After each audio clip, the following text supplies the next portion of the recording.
Assalamu guys, Fahad back again with another video, and this is the third video in the series that we are doing on functions, various functions in Excel.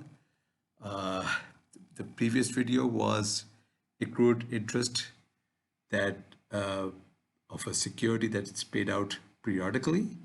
Now in this function, it is the accrued interest that is paid out at maturity. Okay, so that is the function that we'll be looking at today. Let me just type it in here and show you there you go.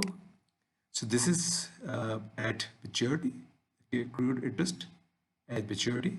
Now it needs the issue date, the settlement date, the coupon rate, the par value, and the basis, which is the number of days of the month, the number of days in the year.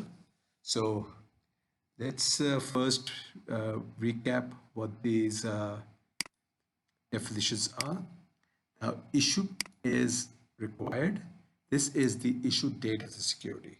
Okay, the settlement, that's the second parameter that is compulsory.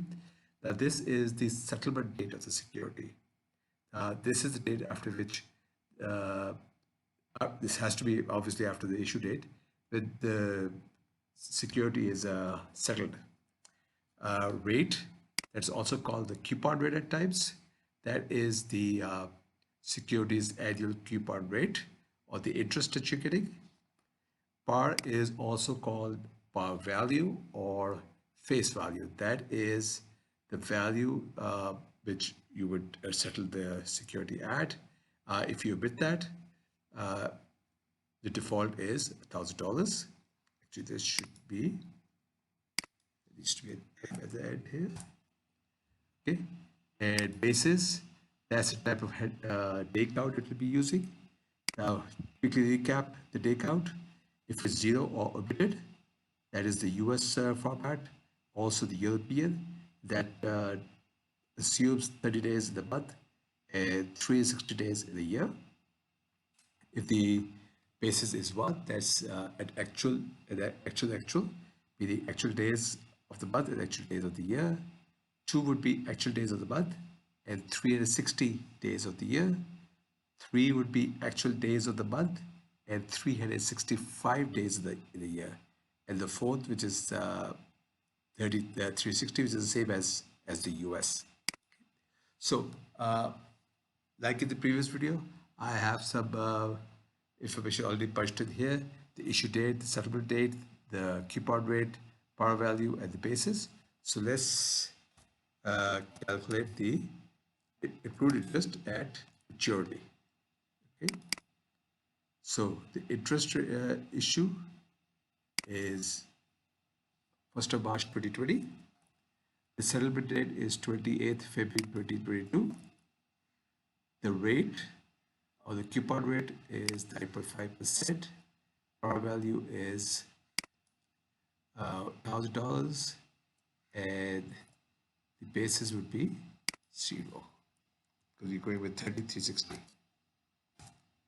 And that is your accrued interest at that will be paid out at maturity. Okay. Now, the other way to do that is just like we did it in the previous video. What we do is the issue date or the settlement date. You can use a date function to specify that. You don't need to have it punched in here. So that would be date. I'm just going to assume the same date as this one here. So it requires we first enter the year, so it's 2020. Month is 3 for March, and the day is 1. Okay, so we've got that question. Now the settlement date, we do that like this. Year would be 2022, sorry, and the month would be 2nd for February, and the date is 28, and the rate is 9.5%, and the par value is 1,000, and basis is 0, so 3,360.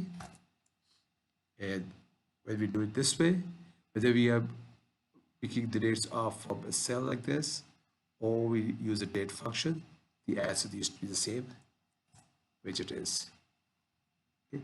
So that's how you would use the accrued interest at maturity function to calculate the accrued interest that you will be earning from a security, which pays the interest at maturity, not periodically like we did in the previous video. This is going to be at maturity. Okay, that's it for this video. I hope you liked this. If you did, please kindly give it a thumbs up. And if you would like to see more videos like this, please subscribe. Thank you.